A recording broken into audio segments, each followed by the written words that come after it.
Good morning friends and welcome to the pre-market view. Over the weekends we had some bounce back in the US markets and they were up about 0.4% on expectations that finally some resolution could be found for the fiscal cliff issue.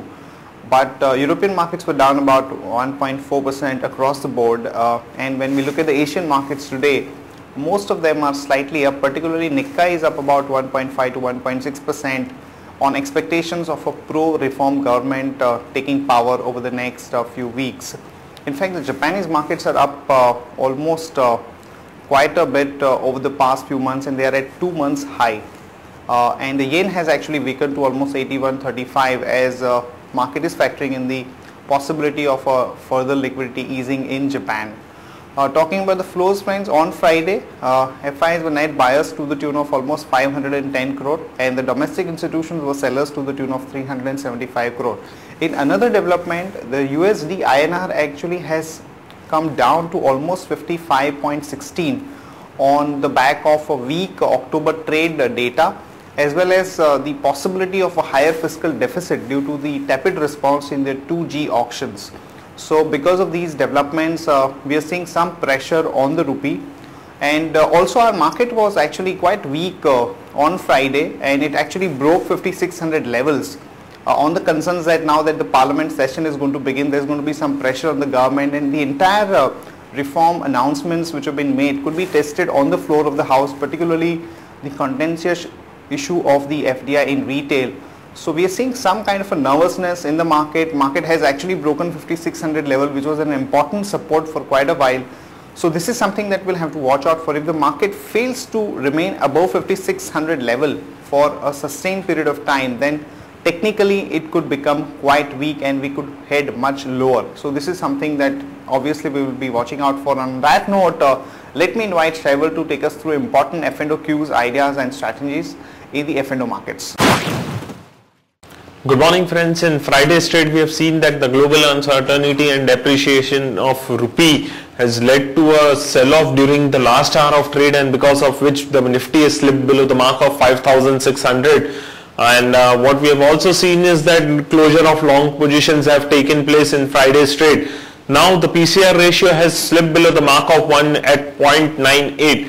If you have a look at the implied volatility has further increased, say by around 1 to 6%, and on the options matrix it's clearly visible that the activity in 5000 call and put option both is pretty good, followed by 5400 call and put option, and on higher side 5600 call option has seen a good activity, whereas 5700 call option stands with the highest number of shares in the open interest. The weekly VWAP is placed at 5625. So as Nifty is trading below this, our bias for the market is negative, and going forward 5625 would act as a trend reversal point from short-term perspective. From intraday basis, we have identified 3 stocks, and as our bias for the market is negative, we would like to play on the short side. Andhra Bank is looking weak, so one can go short with resistance of 105 rupees 70 paisa. Hindustan Petroleum is also looking weak, so one can go short with resistance of 330 rupees 60 paisa. ABB is also looking good, so one can go short with resistance of 732 rupees 95 paisa. Thank you.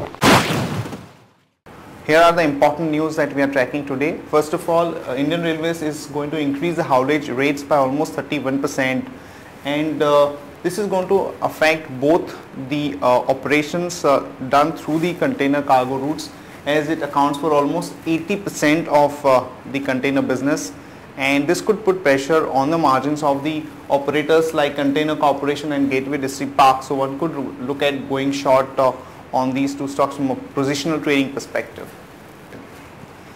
The group of ministers is going to meet today to finalize the drug pricing policy.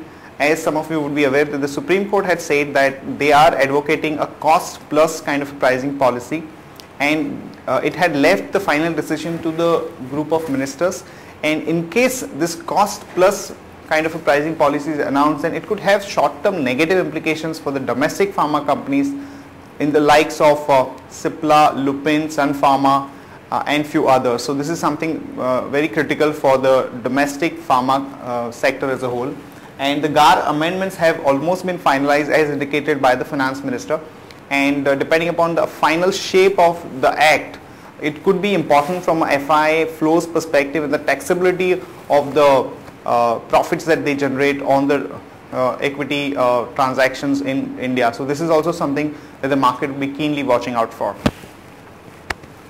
In other company specific news, Tata Motors, there are positive news.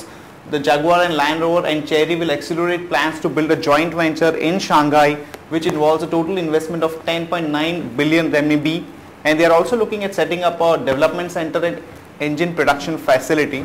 So this is positive for Tata Motors. One can go long there with a stop loss of 260 and a target of about 273 to 278. BHEL has emerged as L1 or the lowest bidder for the Odisha Power Generation Corporation's project, and on the back of that one can go long on BHEL with a stop loss of 225 and a target of about 237 to 241.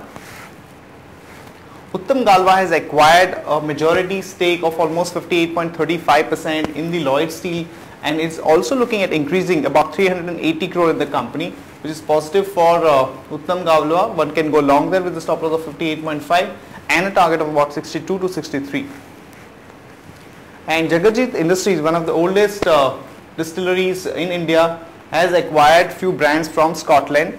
And remember that we had a good amount of buying interest in some of the spirits companies on the back of the deal by the Diageo and United Spirits. So one can go long on Jagatjit Industries with a stop loss of 65.5 and a target of about 69 to 70. And Nalco has actually stopped the production at its plant in Pancham Patmali because of some renewal related issues. So one can go short on Nalco with a stop loss of 46 and a target of about 43.5 to 43. And in other news, we have this indication that the Finance Ministry and the government is pushing for new banking licenses which are pending, and this could be positive for companies like IDFC, L&T Finance, which has already been in action in anticipation of some positive development. So one can really look at going long in some of these stocks. And also the BSE and NSE have restricted trading in stocks which have failed to comply with the DMAT norms. So prominent ones there are Deccan Chronicles, ION Exchange, Prithvi Information, Rama Vision, and so on and so forth. So you could have some negative bias for some of these stocks in trading today. That's it from all of us, friends. See you tomorrow at the same time. Have a nice trading session.